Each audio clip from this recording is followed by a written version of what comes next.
No começo de tudo, alguns jogos não eram só diversão. Já ouviu falar dos jogos maias, onde os perdedores perdiam suas vidas? E um jogo de tabuleiro egípcio que literalmente decidia o destino de quem estava jogando. E pesquisadores estão dizendo que esses jogos, na verdade, poderiam ser uma forma de se conectar com outros mundos. Então é isso e muito mais que iremos ver aqui no vídeo de hoje. Puxa a vinheta!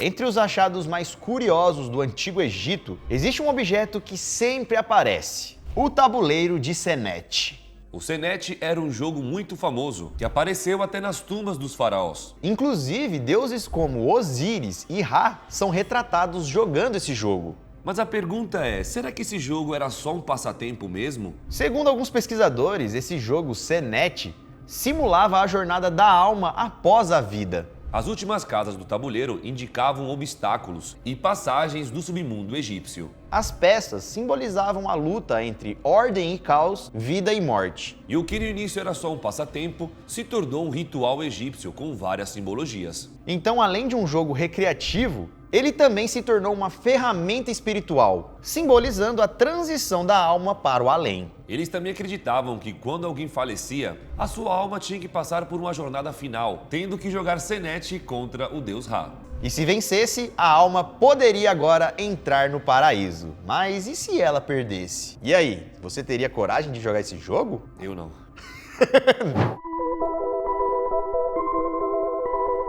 Lá na Mesoamérica, um tipo de jogo com bola era praticado em um enorme campo de pedra, conhecido como o Campo Maia. E segundo as histórias, o capitão ou time perdedor era sacrificado. O jogo, galera, não valia 3 pontos, né? Literalmente valia a vida. E o esporte, como já falamos, era conhecido ou como Campo Maia ou como Poc-Tapoc. E o jogo era basicamente assim, ficava um time de um lado e um time de outro, batendo com a cintura na bola, certo? Tentando acertar um arco que ficava na parede, e tudo isso com a cintura. E em alguns eventos a bola poderia estar com fogo. Literalmente, galera, eles colocavam fogo e começava o jogo. E além disso, esses jogos representavam eventos astronômicos. A bola, por exemplo, era o Sol. Os jogadores representavam os deuses em batalhas eternas. E a ideia, então, de que o perdedor deveria ser, né, funcionaria para manter o equilíbrio do universo.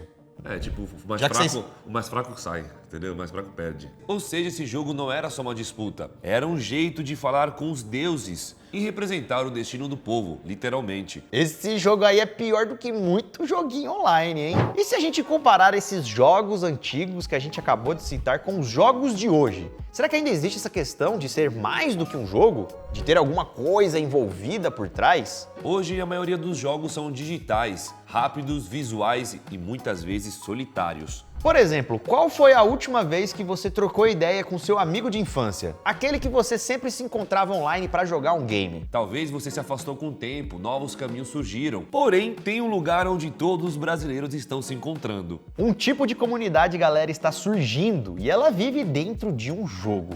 Em Last War Survival, alianças são formadas entre pessoas que muitas vezes nunca se viram pessoalmente. Mas ali dentro tudo muda e cada pessoa tem um papel essencial. É como fazer parte de uma tribo digital, onde a cooperação é mais importante do que nunca. E o mais legal é que muita gente está se reconectando com seus amigos antigos, ali mesmo, dentro do jogo. E isso pode ser um laço com aquele amigo seu que você não vê ou não joga há anos. Pois é sério, galera, tá todo mundo jogando Last War Survival.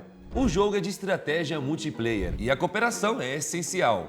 Ou seja, você não joga sozinho, você evolui e faz parte de uma tribo digital. E com certeza você já sabe que jogo é esse, você já deve ter visto vários vídeos na internet. Porque realmente, esse jogo tá em todo lugar. Com comandantes, capitães, soldados. Cada um com a sua função importante e um papel para tudo funcionar. E isso só é possível em jogos de estratégias como Last War Survival. Às vezes você então é o líder, depois o estrategista, ou então se torna o cientista. E muitas vezes só sua presença já ajuda muito. Você se torna importante, você sente que faz parte, que precisa estar ali. Last Wars não é apenas um jogo, é uma verdadeira comunidade. Então se você aí estava procurando aquele jogo para poder começar e não parar tão rápido, um jogo de estratégia onde os jogadores do mundo inteiro se unem, brasileiros, coreanos, africanos, europeus, esse jogo é para você. Agora você já sabe qual jogo jogar. E como tem gente do mundo inteiro se juntando com um propósito, parece que você tá dentro de um Duolingo dos gamers, sabe? Porque todo mundo ali se interage e se ajuda. E como tem gringo, brasileiro e muito mais, você aprende enquanto joga. Então se você parar pra pensar, né, nos jogos lá da antiguidade, o que começou como rituais locais, hoje se tornaram eventos globais, intelectuais, onde pessoas do mundo inteiro se juntam pra jogar, interagir, cooperar e muito mais. E tudo isso onde, meu grande amigo? Last War Survival. Aqui na nossa região, como por exemplo no Brasil, também rolavam alguns jogos antigos. Até porque existiam mais de 1000 povos e tribos aqui, como os Tupi-Guarani, Yanomami, Kayapó. E cada uma dessas tribos tem os seus próprios rituais, símbolos, costumes e jogos. Brincadeiras como imitação de animais, luta corporal, o jogo da onça, Arco e flecha, corrida com toras, peteca e muito mais. jogos que não eram só jogos, que serviam para várias coisas, né? Para aproximar o povo, criar eventos. Treinar o corpo e também a mente. Vamos continuar o vídeo aí? Sai do jogo. Mas eu quero jogar, velho. Daqui a pouco a gente volta. Então, mas eu não posso abandonar a partida, amigo, porque, né, eu tenho que ajudar a galera, tem que ficar até o final. Não por vício, mas é porque o grupo precisa da minha ajuda, velho. Eu sou essencial aqui no time. E pra você, qual é a importância dos jogos? Deixe sua opinião aí nos comentários. Eita! Esse é o vídeo de hoje, galera, uma reflexão, uma ideia sobre os jogos antigos e jogos novos. Uma recomendação também de um jogo bem divertido pra você não só, né, treinar sua mente, mas se conectar com outras pessoas. E também várias curiosidades interessantes que talvez você não sabia. Ficamos por aqui, galera. Deixa o seu like. Isso tudo, pessoal. Valeu! Ó, ó, Aí, ó. você é Da hora. louco.